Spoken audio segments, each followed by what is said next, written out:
Good morning, good afternoon. I just want to let you know one thing is that not all South Africans look like David Garber and I. Okay, there's some that are a little taller, a little bit more enterprising. But firstly, I just want to say, what can a person from South Africa say? You're kind of living the dream. You know, you're standing up here with probably the finest, biggest names in the world, and you're talking with them, and it's just, wow, what an amazing thing to be happening.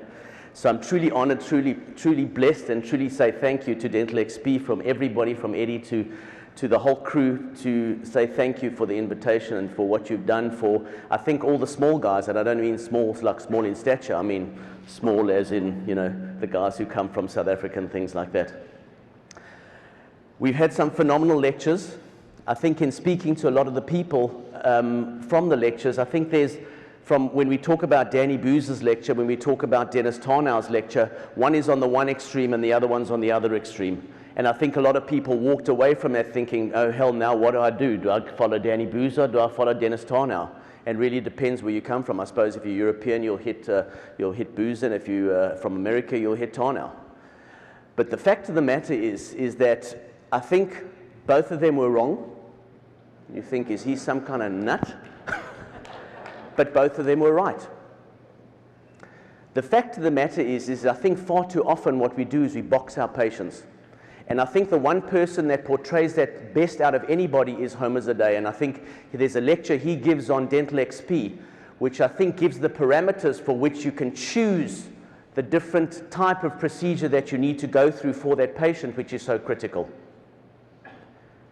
And I think it's something that we really need to look at. There isn't one fixed way to deal with things. There are many different ways we need to work on things. And each patient deserves the care and respect that takes you to the decision, as our previous speaker said. Okay, you have to take the parameters. Homer Zadeh said, take the parameters, decide what you're going to do. The lecture we're going to talk about, which was not, as you saw, what was put up on the screen for whatever reason, but we're going to talk about the preservation of the bundle bone.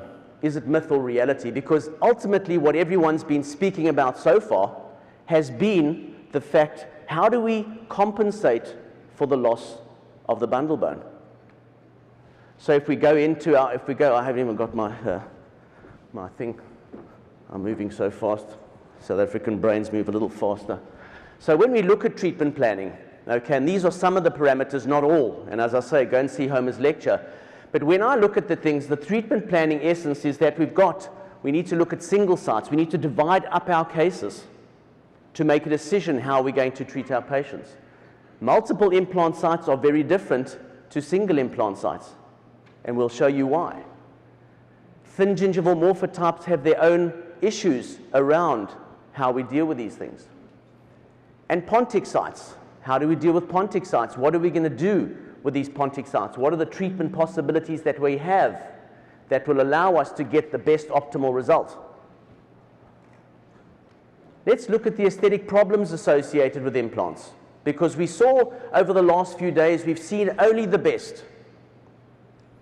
Now there's one thing I want for the younger people that don't go to a lot of conferences. I want you to remember one thing. You only see the best cases shown. You do not see the bottom drawer stuff, because that stuff is taboo. But the fact of the matter is, the people that are up here and showing you all this wonderful work have a lot of cases that are complete disasters. They're not all beautiful and pretty. So it's important not to put people on pedestals. These are all my cases. I'm not going to show you anyone else's disasters or anyone else's mistakes. These are my mistakes that I've made over the years. The aesthetic problems we spoke about the buccopalatal collapse. It was ad nauseum spoken about. Is it an issue for low aesthetic value patients? No, it's not. If they have a low lip line and they don't really care about the aesthetics, not an issue. But for some patients where they have high aesthetic values or they're a little bit psychotic, okay, because they've all got that big mirror. Have you seen that mirror in the bathroom? Hey, you all got one. The ladies all have one. The men also, they won't admit it, but they also have one. Okay? That thing's like 45 by magnification. And they go in there and they look in the mirror. Like that, after you've done your work. Because now that they've paid for it, they want to check and see you've did it properly. Never mind that they messed it up in the first place. But this creates a shadow for the patients, and usually they come back after the first wedding, they go to flash photography, they come back, I can see my implant. It's not the implant, it's just the shadow. It's the dip. And this is what happens. We know from Shrop and spray, we know the fact that we're going to get that collapse. Okay, Dennis spoke about the way we can try and prevent the collapse, and there are ways that we can do things, and we'll speak about them later. A bigger issue was that loss of 1 millimeter, and there are a number of articles which will show you that the average loss when you do an immediate implant is around 1 millimeter. You get the vertical loss. We spoke about that. And you can see in these scenarios what they look like. Again, a patient with low aesthetic value, is it an issue? No. Patients with high aesthetic values, it's a huge problem. And high lip lines, when you see that disproportionate level, it's really a massive mistake for the patient. How do we compensate for that? And worst case scenario is loss of papilla. Because on a single tooth, loss of papilla is the biggest issue. Why? Because we can't use pink composite, or it's quite difficult to use pink composite. Here, the only thing that we can do now is grow moustache. Okay? And for the ladies, we now have a testosterone kit that allows you to grow a moustache as well. When we look at multiple implants, how's that for a classic failure? You should have seen what that case looked like when I first did it. It was absolutely perfect. 2 years later, okay, complete disaster. You can all criticize me and say you should have done this, should have done that. Absolutely, I know it. I know it. The way we did it in those days was different, you know. Hindsight is an exact science. All right, and we're all critics.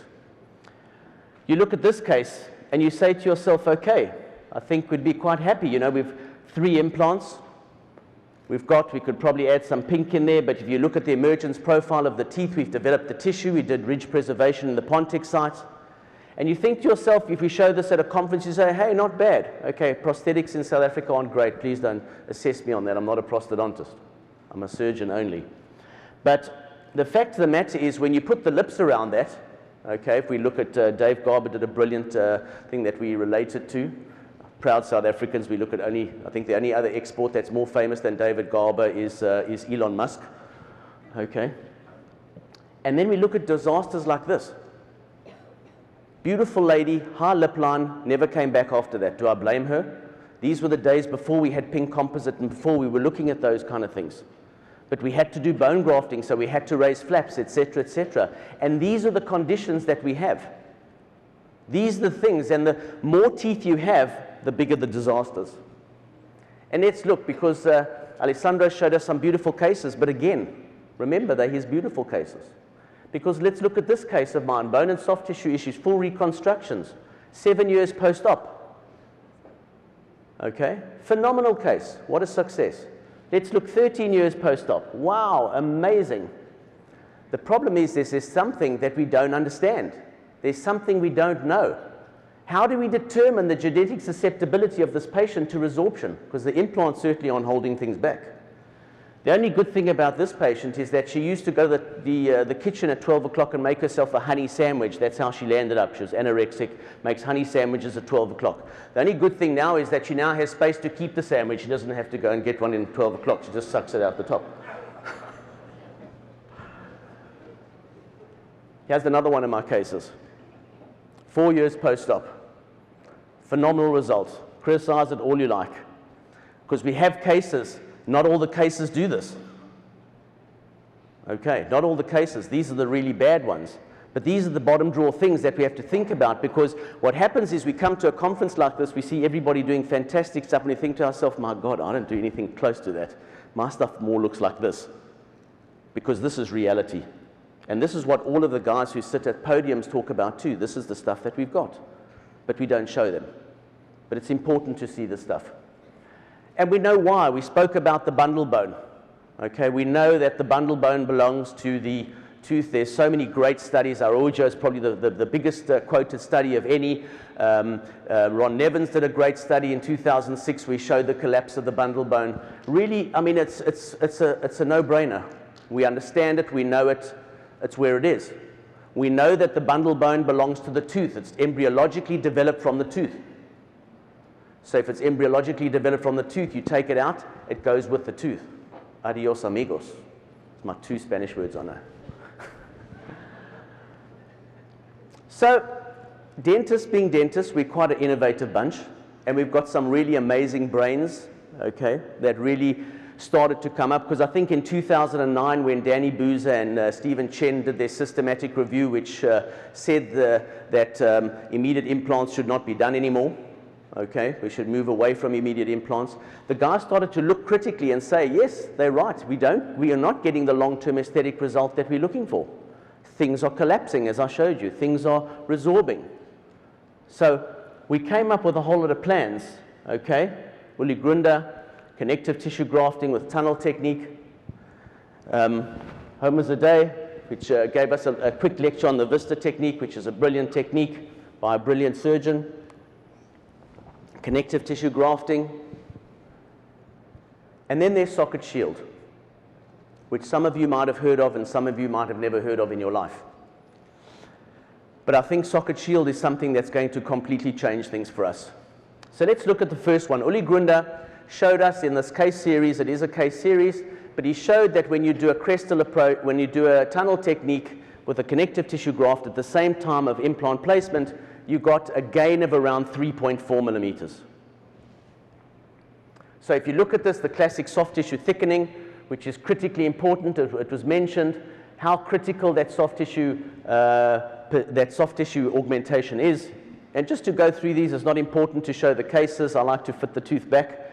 But you can see the bulk that gets created. And when everything's healed, you can see pretty much that we've increased the thickness, which pretty much is in line with what Uli Grunder was saying. But I want you to notice one thing. These are also all single tooth implants. They are all thick gingival morphotypes, which is all you see up here. Everybody that shows you a case, look at the case. Even if there's no bone over the buccal of the implant on a thick gingival morphotype, you can still maintain the soft tissue. What keeps the soft tissue there?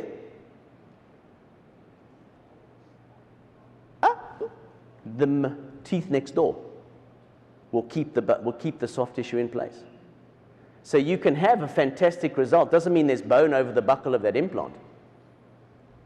And that's what makes single teeth implants that much more easy for us to do. So you can see here, tooth ready for preparation. This is at integration check. And you can see the bulk that's being created. If we look at this other case, you can see here again, you can see clearly that tooth on that side where the soft tissue bulk has been given. And you can see the beautiful contours that are created. Is there bone there? Is there no bone there? We don't know. A CBCT is what's going to tell it. Don't show me a periapical on a screen and tell me how good my bone graft was, because that's useless. Because it tells you nothing. And it really, sometimes I think it's actually a cheat. Okay, so if we look at that, we look at thin gingival morphotypes. Joseph Kahn did this. This is one of my cases. We did the connective tissue grafting to get everything together. Bada bing, bada boom, went back to normal. Doesn't work in my hands. Only in Joseph Kahn's hands. I'm not as good a surgeon as him, maybe. So you see the issues that we have with multiple teeth. We've got ridge preservation techniques. We do our immediate provisionals. Okay, we were shown cases yesterday. Come back 1 month later, look at the ridge. How do we determine whether the patient's going to collapse or not? It's difficult. So we look at Pontic site development. So what do we have? Okay, we've got our surgical protocol. Viglionetti showed that regardless of what you do, you're going to get some collapse. It's going to happen. Okay, this is the classic socket seal by Kobe Landsman. And you can see the case. 3-year follow-up, healthy tissue, everything nice. Put the lips with it. Complete disaster. Okay, pink porcelain, lip fillers, lip repositioning, plastic surgery, and leave the country. So this comes to the partial extraction therapies, and I think the nice thing about partial extraction therapies, this was an idea that actually came on the Dental XP Forum by all the groups, and George Campos is sitting right here, one of the guys who, a big contributor, Chuck Swimmer, also another one, and we sit and we discuss these issues, and when we came up, I think, Maurice, it was your idea that came up because obviously Team Atlanta, one abutment, one time, you know, all the other things, the fancy words that come up. Okay, partial extraction therapies came up, and we've now found a way that we can work out how to keep the bundle bone.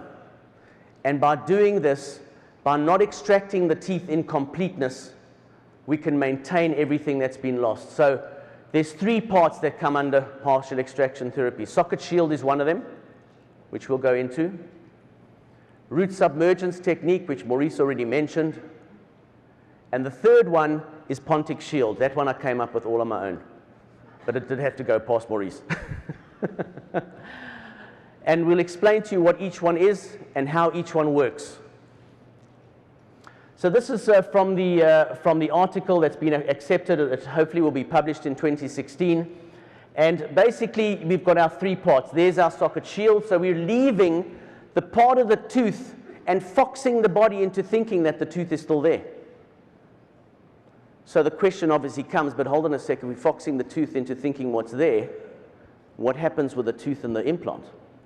You can't do that. And Dennis Tarnow and I had a long discussion yesterday about the thing. But Marcus Hertzler, who you'll hear later, unfortunately is not here because I think a huge contribution comes from him, and I think respect has to go to Marcus Hertzler, Otto Zur-Schuppach, and the like. And basically what they showed in their conclusion was that by leaving a tooth next to an implant, the retaining buccal aspect during implant placement does not appear to interfere with the osseointegration and may be beneficial in preserving the buccal plate. I think a landmark article that sort of changed everything for us.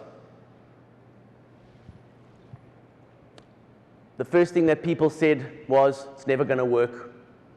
There's no long-term data. It's going to be a complete failure. I'm waiting for all those patients to walk in and we're going to have an absolute disaster. I've even seen people say it on Dental XP. So the nice thing is that Konstantinos, I think Dave, you were also involved in this article, Konstantinos et al., a Greek group who'd actually been doing it for 10 years before it even had anything done. They had 5-year data already. So the 5-year data, which is generally our line of acceptability, what we say 5 years is good, has come out, and their success rate was 100%. And it wasn't survival, it was success. Why?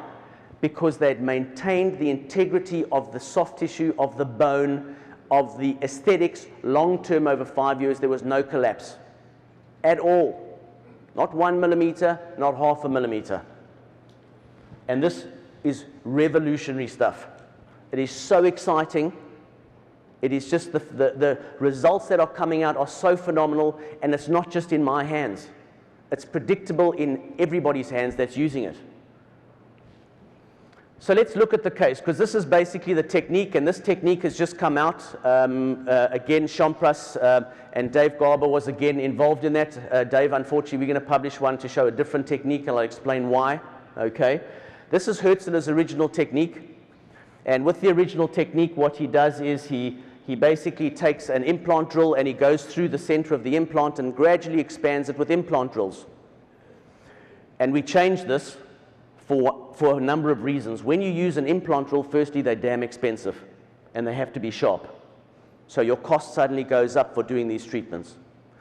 The second thing that happens is as soon as you go to a wide diameter implant drill, the chatter that takes place on the implant drill loosens the buccal portion of the shield. And with socket shield, if there's any mobility at all, it will fail, and it will fail spectacularly by taking everything with it. So it's imperative that that shield is kept still. And this technique is not ideal for doing this kind of treatment. So we've changed the technique, and I'll talk about that now. So here you can see we've left the buccal portion. You can see on the next slide that we've actually thinned it out. We've got it, we leave it. And if you want to learn how to do socket shield specifically, I've given a lecture. George Campos has given a lecture on Dental XP. Go and look at the lectures. Two different pretty much similar techniques. George and I independently, I think, changed our technique, and it's almost identical for the same reasons. So it's not even like we sat and spoke about it. It was just a natural progression for most people that are doing it. So here we retrofitted the crown, and you can see everything looks good. It's a little bit lower there. Here you can see the soft tissue. There you can see beautiful healing. And you can see before and after, no collapse. But obviously you can say to me, well, Howard, that's fantastic. But, here, look at where the soft tissue is. Not a single bit of collapse. And all these cases that we did in the beginning, we left for 9 months. So we know from small and tau now, we know from Schropp, that bone's gone. Within 3 months, that bone's gone. So 9 months later, we're still sitting pretty. But obviously you'll say to me, Howard, well, who cares? Because it's a single tooth, am I right? And what did you say about a single tooth? You said a single tooth can have nothing on the buccal and be supported by the 2 adjacent teeth. Is that right? Are you still awake? Well, let's look at this. Look at that. Look at the papillae.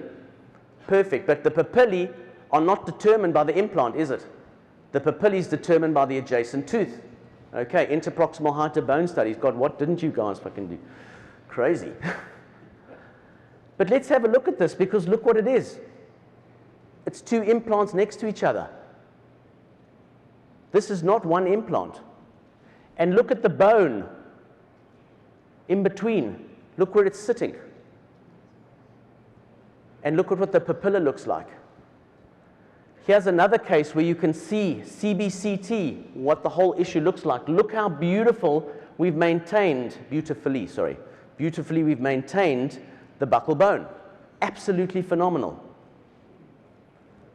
Let's look at another case, because now we changed our technique. Obviously, we did our DSD. There was a whole lot of difficulties, periodontal perio-pros issues around the crown margins. We did our wax up. But now we changed our technique. Now we started using root resection burrs, because high-speed burrs don't chatter. And also high-speed burrs, one of the issues with doing these implants, if you're going straight down the tooth, what happens if that tooth is sticking buccopalatally? If you can drill out the buccal, you can drill out the top, which means how do you now prepare the rest of the tooth? So this technique is far simpler, it's far easier, and it's something that now everybody can do. You don't have to use drills. It's a much cheaper version, and it's also a much more easier technique. So we use our high-speed drills, we trim it out, and it actually takes me now about 5 minutes to take that palatal part of the tooth out, but I have done a number of them. You can see the socket shield preparation. I like to fill it. The initial studies, they didn't do any filling. I prefer to stabilize my blood clot with something. And you can see there, final result. Beautiful contours. Look how stunning that contour is. But again, single tooth. Look at the papillae. Okay, so it's a single tooth crown, or maybe not. Now look at that bone. Look at what it looks like. Look at where that bone is sitting. If you've ever seen anything like this, please put up your hand. I'd like to hear it, because I've never seen anything like that. That bone should be there. And this is 9 months. We know that bone is gone within the first month. That bone's gone. The minute you take the tooth out, that bone's gone.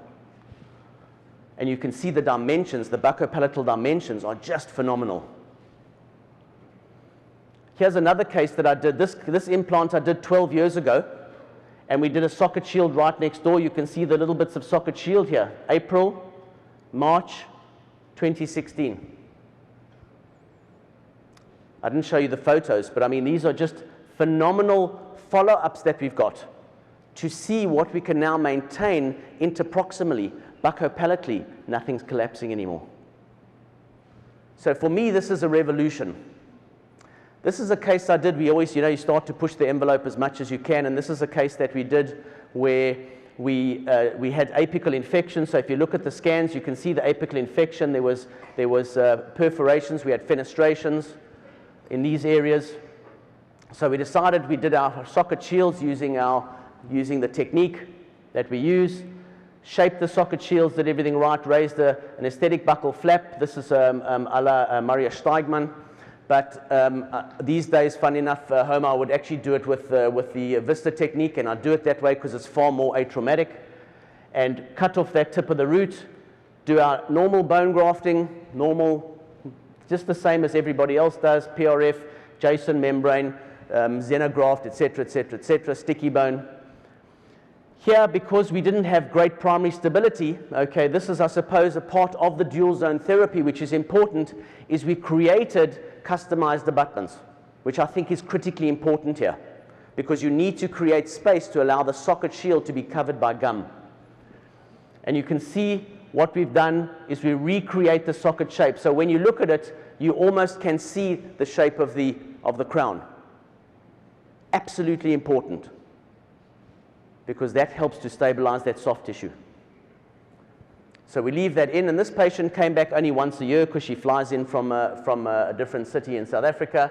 When we did our integration check, we had very high ISQ levels, which was fantastic. You can see how beautiful the soft tissue is, and when the final crowns were done, have a look at that. That looks like a normal crown. That does not look like an implant. An implant doesn't look like that. The only reason it looks like that is because there is still a piece of tooth underneath there that's maintaining it and keeping everything in place. So a revolution is at hand. So let's look at the two CTs, and you can see how beautiful the CTs are. Let's have a look at the PA, because this is the most mind-blowing 2-year post-op thing I've ever seen. You can see the healing, beautiful healing there. 2 years post-op. That is just unbelievable. That should not be there. That should be there. And you cannot say, you know, people say, oh, when was the x-ray taken? You know, I mean, you can easily manipulate that. That's not Photoshop. I don't know how to Photoshop bone yet. I'm still working on it. Okay? I'll tell you when I work it out. Let's look at the Pontic site development, because Pontic site development, we had socket preservation, root submergence, which has been with us since around 1972 or 73, made more famous when Maurice and Dave Garb and Henry brought the whole thing back and did a great publication, which served as a thing for me. And the last one is Pontic Shield, okay, which is something that we did. Is it time to finish? You guys going home? Okay, so you can see here what we did. We had a patient here. I'm just going to rush through this so we can get to it, but this is basically the socket shield. We had a patient. She came in. You can see the resorption on this one. She had class 3 mobility, and you can see why she couldn't bite into an apple, so we decided to eliminate those teeth. And we decided to keep this implant because we wanted to maintain the one abutment one time and keep the soft tissue in there.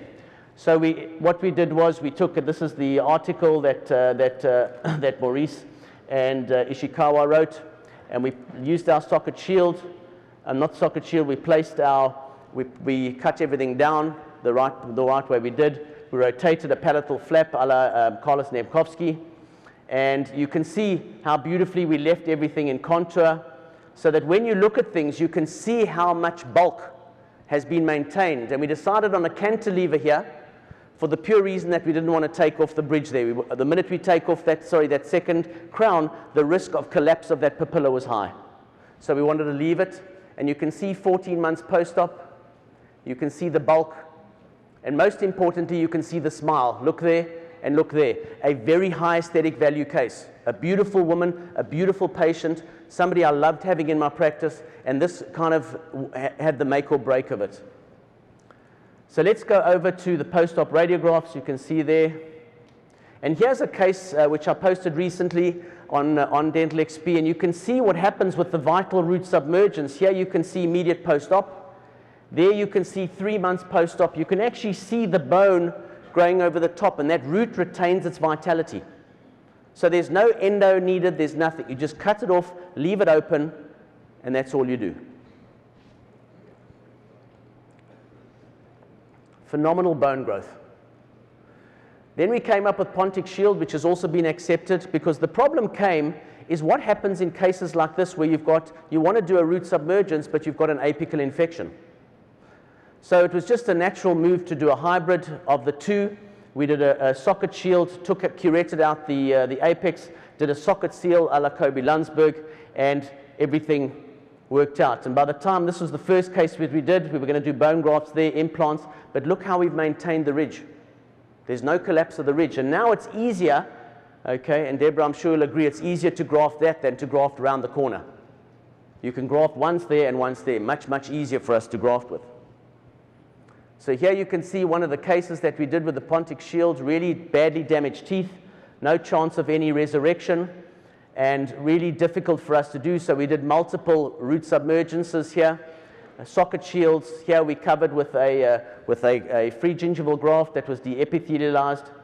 And these really do need to be kept open. And look how we've maintained the beautiful architecture of this case by keeping part of it. So it doesn't need to be the full root. It can be part of it, but it's much easier to sink the whole root if you've got it. It's more difficult to create a socket shield, a Pontic shield. So let's finish off with this last case, because I think the paradigm has shifted completely. The pendulum has swung, and I think the time for extracting teeth is over. Obviously, periodontal teeth are excluded. Periodontal teeth need to be extracted if they're infrabony defects. If you can cut a periodontal tooth down to where the periodontal ligament is, you can still keep it. But if we have a look at these cases, our combination pet, this is a lady that travels from Germany to see us. Why? I don't know. I think it must be Cape Town, not me. Okay.